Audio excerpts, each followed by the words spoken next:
Good evening and welcome to Gana Shot. Gana Shot में आप सबका स्वागत है।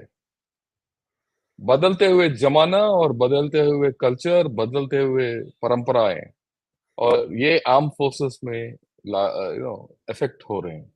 And all our arm forces with the change in society and various norms which are coming in, there's a change going around. And today, to discuss this important aspect of armed forces and changing cultures, I have with me General Prakash Menon. Sir, good evening and welcome to Gunner Shot once again. Good evening, and thank you very much. Yeah, if you don't know, General Prakash Menon was the commandant of NDC. And as the commandant of NDC for over 2 years, and that was when I was a brigadier and doing NDC, in a large measure, he's my guru. Uh, he's churned out a lot of the current senior leadership, right? And again, for those people who don't know, NDC is the place where the future leadership of the Indian Armed Forces and to a large extent some international armed forces are also churned out. Now, he's been writing on this business of changing culture, changing values, etc., in the Indian Armed Forces. Uh, and of course, there's a lot of this topic under discussion in the public forum. Like, for example, the Navy has changed its mesh dresses, optional. There's a lot of talk about indigenization of thought processes and going back to our old cultures and going back to our old scriptures. There's a lot of value in it. There's no doubt about it. But at the same time, there are dangers in overdoing all this also. So, to get us an idea of what this is all about, uh, I yield the floor to General Prakash Menon. Sir, your views, and then we can discuss, and it'll be a free flowing discussion. All Thank yours. you, General Shankar, uh, for this honor and privilege. Change is the constant in human evolution. The pace of change is definitely not linear, but yet, even as change takes place and the churning continues, there is a common thread which weaves human evolution together. And that probably is best understood as human nature. So while changes are taking place and cultures are evolving, there is a common thread which weaves it together, binds it together, and that is human nature. Human nature, too, is not it is immutable, but it's got a depth and a lasting permanence to it, unlike all other thought processes which we convert into our belief systems that forms the foundations of our culture, then influences our behavior and our relationships with the other human beings and the biosphere also, and then make up for the good and bad in this world, or the evil and the good. So the armed forces are no more immune to this change than human evolution itself, because ultimately the human capital of the armed forces are derived from society itself. They reflect the cultural values of that society. Those cultural values might not be in consonance with the institutional values of the armed forces, and it is therefore incumbent on the institutional value of the armed forces, of the institution of the armed forces, to shape those values to make it in consonance with its own. And what are the armed forces values? Armed forces values are not manufactured by themselves. They are derived from the very document which gives it its power, which is the constitution of the country. It is the constitution which gives its value systems. It is those value systems which the armed forces then swear to protect, even willing to give up life as the ultimate sacrifice. So, what are those values which the constitutional values which the armed forces have been duty bound to protect? And those values haven't changed even as our society and our cultural moorings are shaking, shifting below us. We are expected as the armed forces to maintain our loyalty, our value systems, which sometimes are not in consonance with the larger flow of the winds of change. And this is always a challenge. It is a challenge which can only be met by a leadership which is sensitive to its ultimate loyalty, which is cognizant of the winds of change, which then takes measures within the institution to safeguard and preserve what it is duty bound to do. And as the information age gets deeper, and as minds, right from the Jawan to the highest, are being bombarded by inputs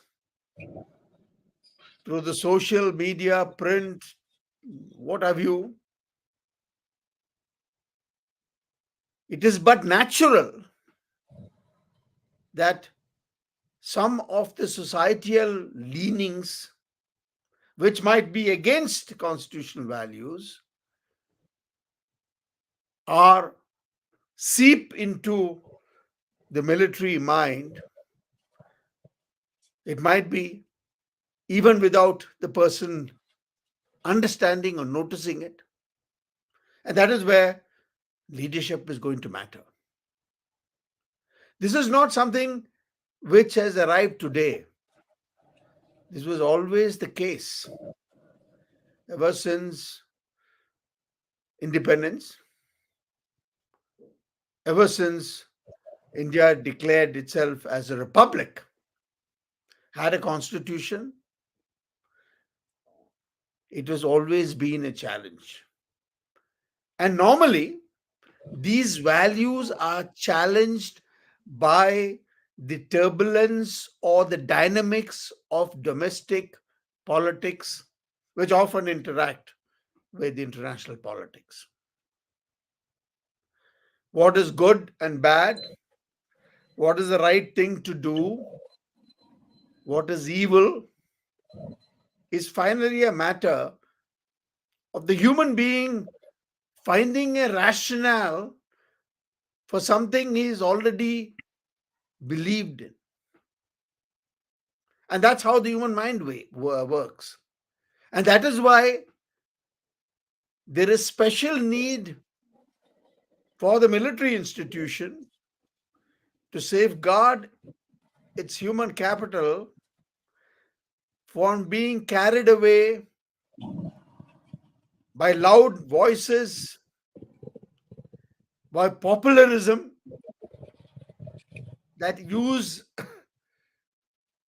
subsurface emotions, generate hate, spoil relationships between people, between communities, and generally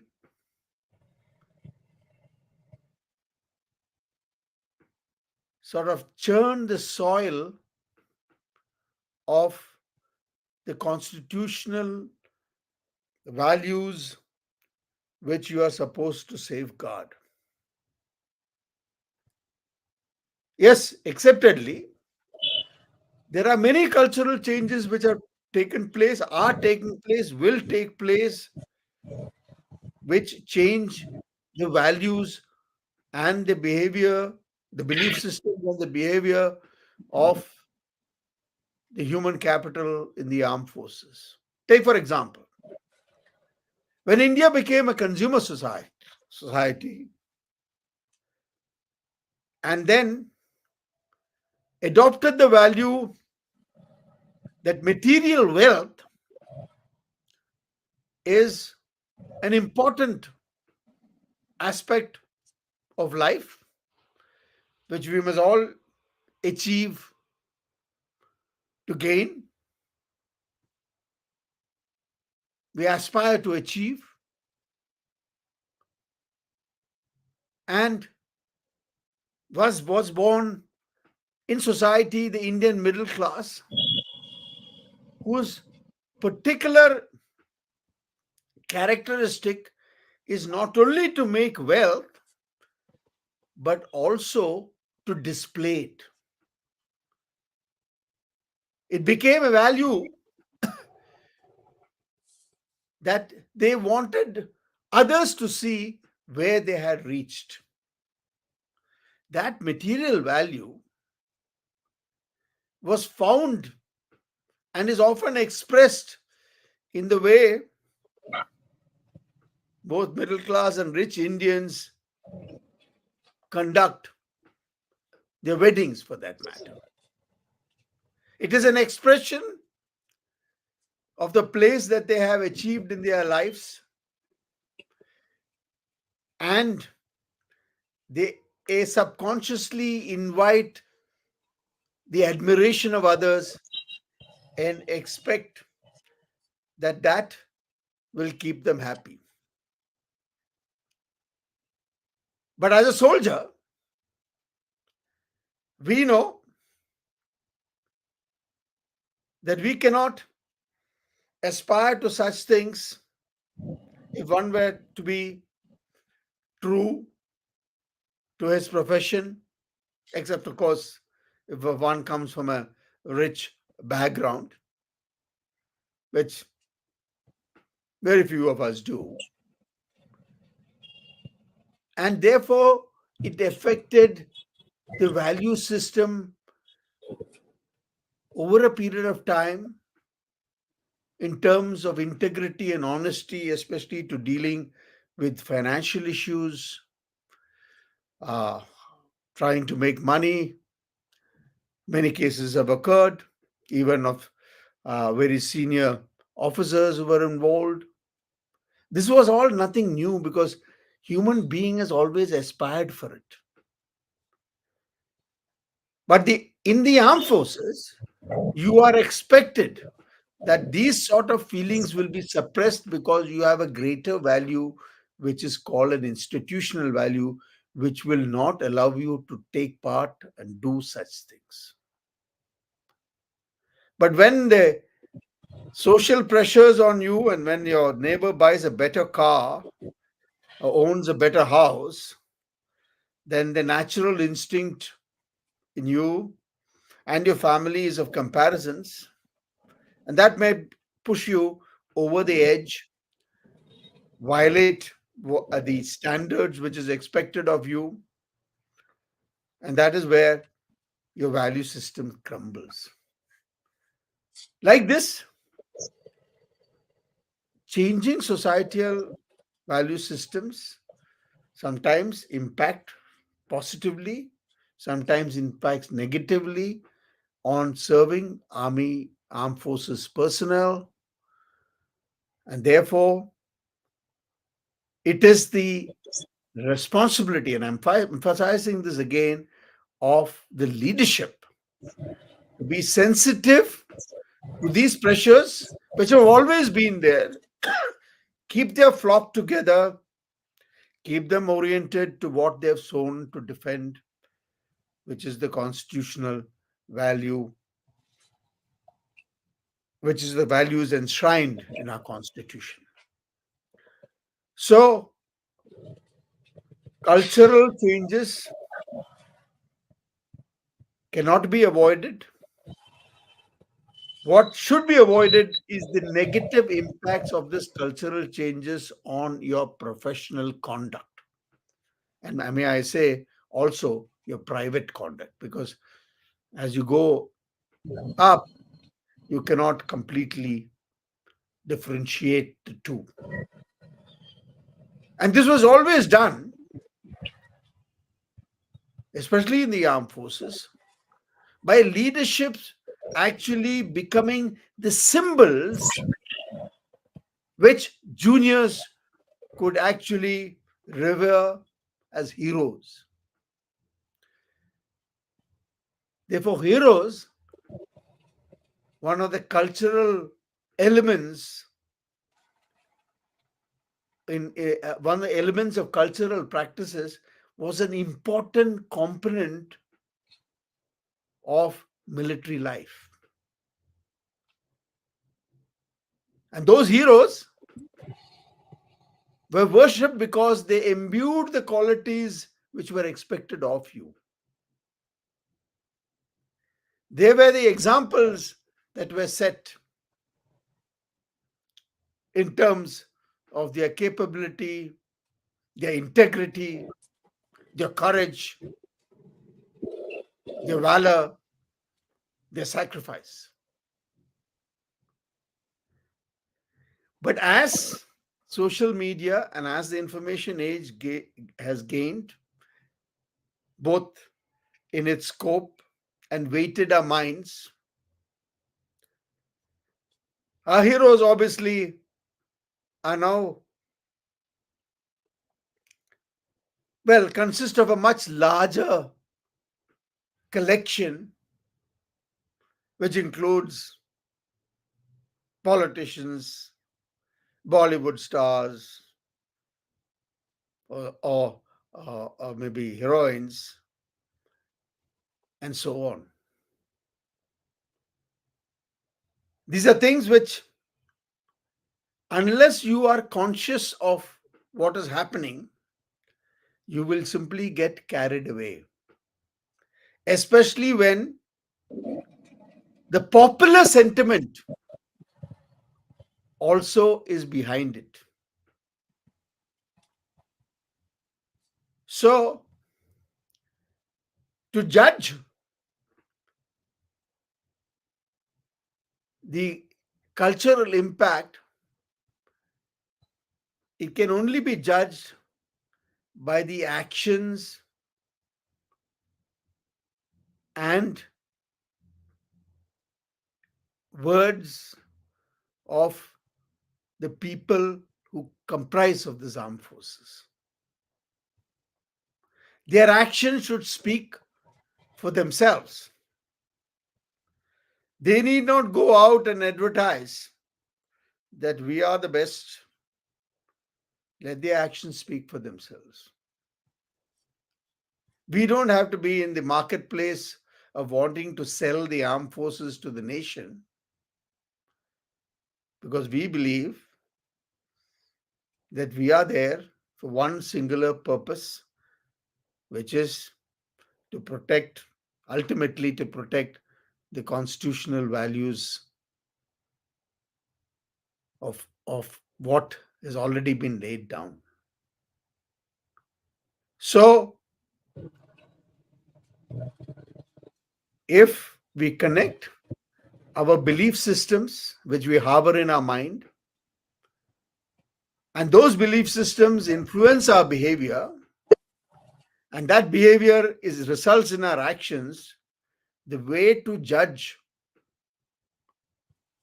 the state of affairs is to look at the actions. And those actions, primarily, as far as the larger public, is about how our senior leadership, the higher echelons, conduct themselves in the public sphere. That gives us an idea of the changing values being adopted. And Gentle Shankar spoke about what is actually maybe peripheral in terms of its symbolic nature, which is the dress. That there has been this uh, uh, move towards indigenization of, or going back, if we're looking at it in another pass, to shed what is called a British legacy and become indigenous. Although in India we should know that to define anything as indigenous is virtually impossible in cultural terms, because then we would defy it would be defying to interpret the melting pot of civilization, which actually consists of all of us and is there in our bloodlines. So to say that we must go back there Where? would be very difficult.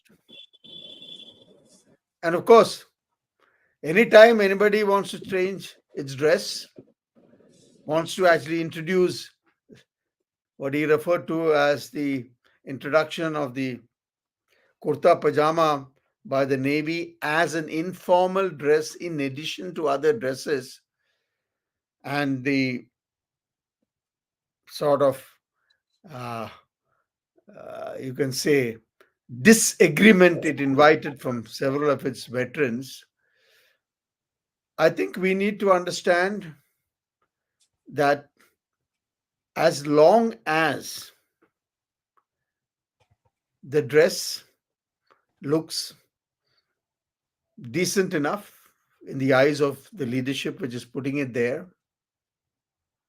and not merely done because we want to shed our colonial baggage, but is an additionality, since we have neglected the vast plethora of Indian dresses available. I mean, what is the justification today for wearing a tie and a coat on a hot summer's day? Except that doesn't seem to get rid of that thing which, like, it's a colonial legacy round our neck. Why should we have that? But no, since most of the world actually has adopted it, we have too. But surely we can introduce other dresses which are certainly comes from our land more than anything else. Even the dresses, if you look at any of the dresses, there are a lot of things which are imported from uh, rest of Asia and so on, maybe Central Asia too. And therefore, to add something to make it more comfortable, still look very decent, there's nothing wrong with that. But one of the things about the military is the resistance to change. And it's more difficult to put a new idea in than take an old idea out. So while we look at all these changes, I think we need to be objective, look at it in purpose, for the purpose for which it is being done. And if that purpose meets the need of the times and it is well within the framework of our value systems, then why not change? But the deeper value, these dresses are symbols, heroes, rituals which we perform. There has been a lot of criticism about introduction and the Bollywoodization of the uh, beating the retreat. And we even heard, we saw uh, that painful letter written by the former vice chief of army staff about that, because these are issues of sentiments. So where does one draw the line, and who draws that line? Is it the politician? Is it the armed forces? And will the armed forces actually play a role in actually wanting to preserve what it thinks should be preserved, or should they just be blind followers of what is being told to them? These are all issues which have no easy answers. Most of them have got, uh, well, depending upon the personalities involved, one could explain it. But whatever be the case, I think one of the values which the armed forces has installed, especially in its leadership, and it starts from the NDA, which says service before self. And when you go pass out from the Indian Military Academy at Dehradun, you have the Chetwood motto, which talks about that the first loyalty is to the nation, then to the men you command, and to your own, it always comes last. The danger has always been, and it is nothing new, of how do you actually practice this as you grow up or move up the ladder? How do you stand up for values, protect the institution, and be ready to sacrifice yourself? I used to sometimes joke, in fact, I've written about it, that sometimes I feel that some of our ex NDA colleagues of mine have mistaken the word service to mean their own service, which is either if you're from the Navy, Army, or Air Force, rather than self. When I find the difficulty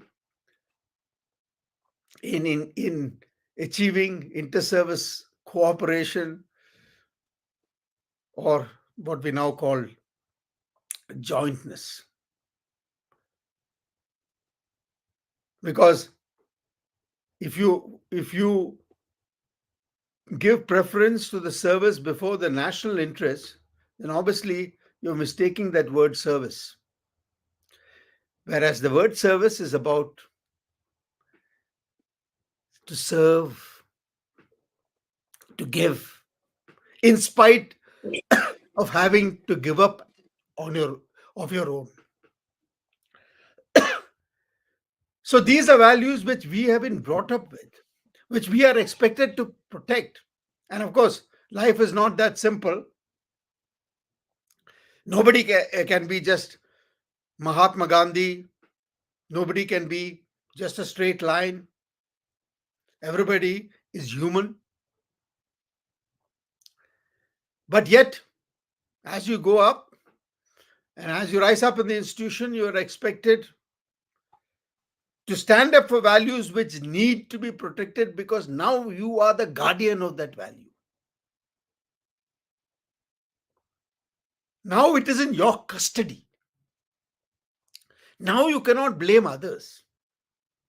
Normally in this hierarchical military structure, always the small guy, the junior guy will be blaming that guy on top.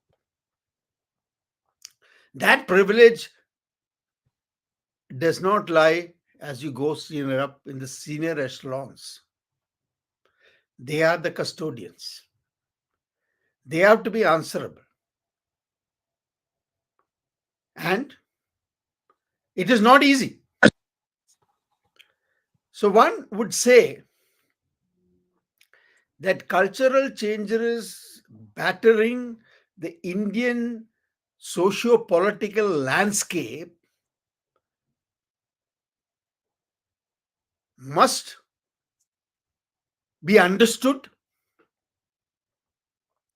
and the senior leadership has the responsibility to guard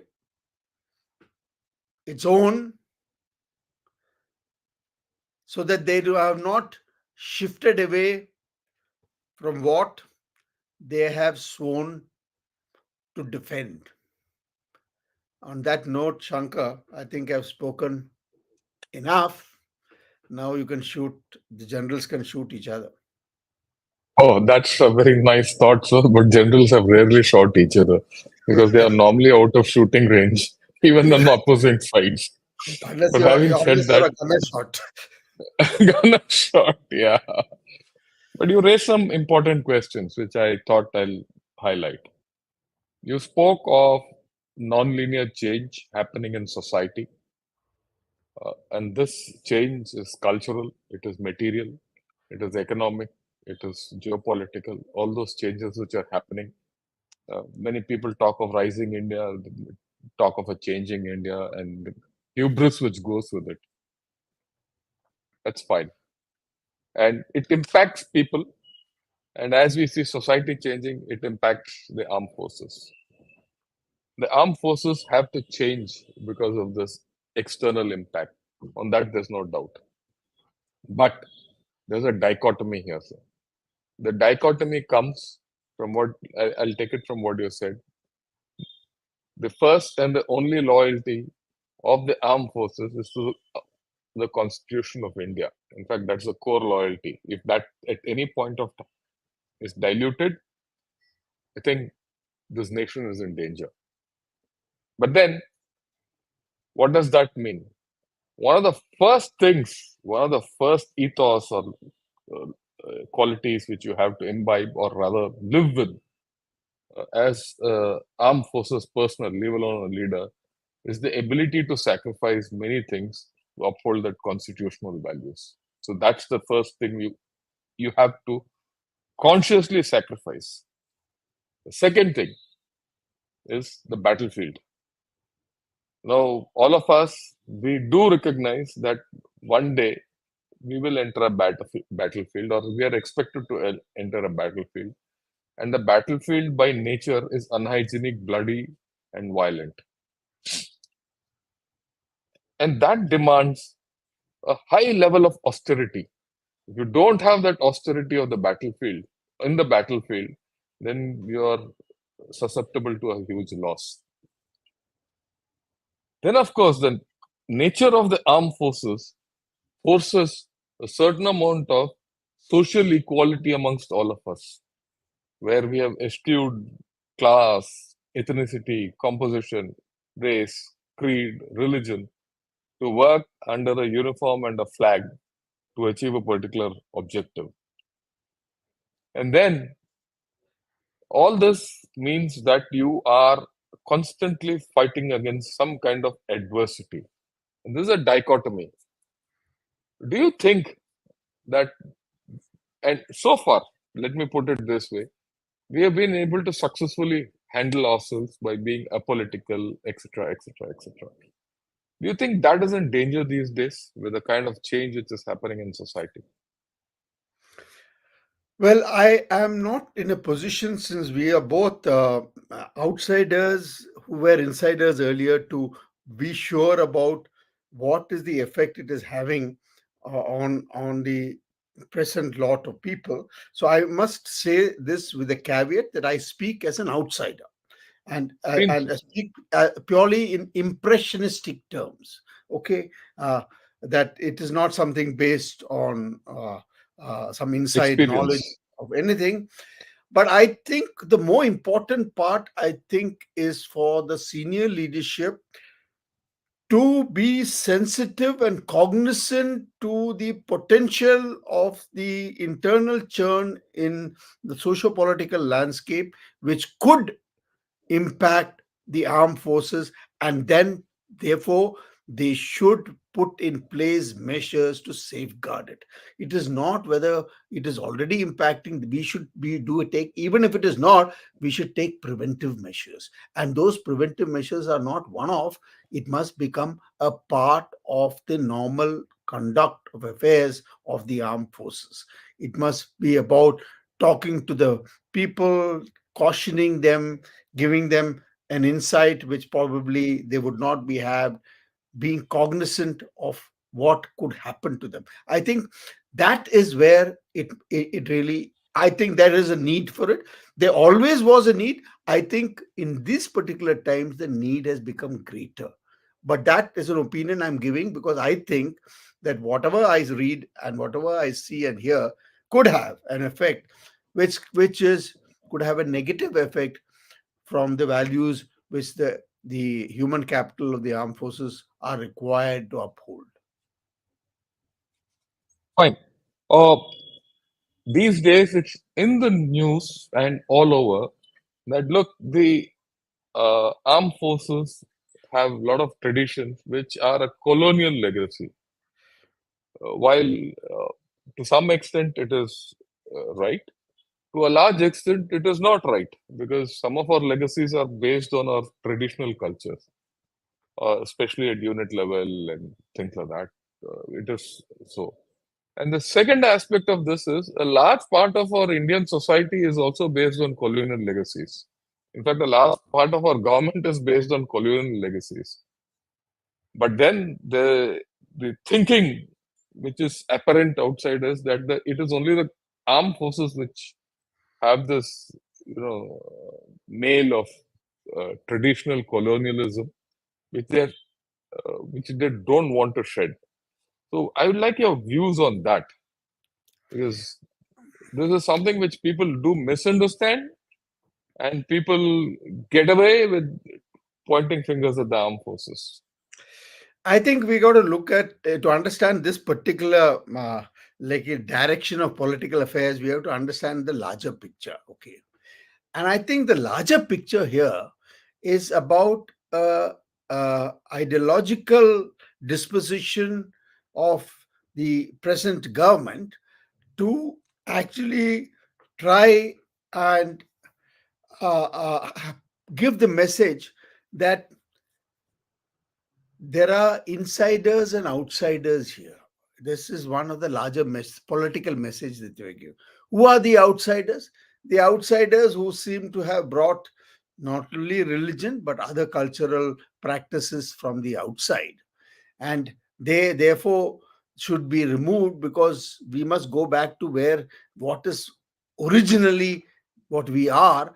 That therefore it's, one of the things which is being done is the to demolish the uh, Aryan immigration theory, and to say that the Hindu religion was the original uh, anchor in the Indian subcontinent, and that actually it was overwhelmed by others. I mean, this is the larger ideological shift which has been pushed for quite some time, and you can see it in many ways when you go to. I had attended one in one of the uh, topmost engineering institutions where this was being pushed to show us that the Hindus are the original inhabitants, and therefore they gave a genetic explanation to it, uh, and then the second session was followed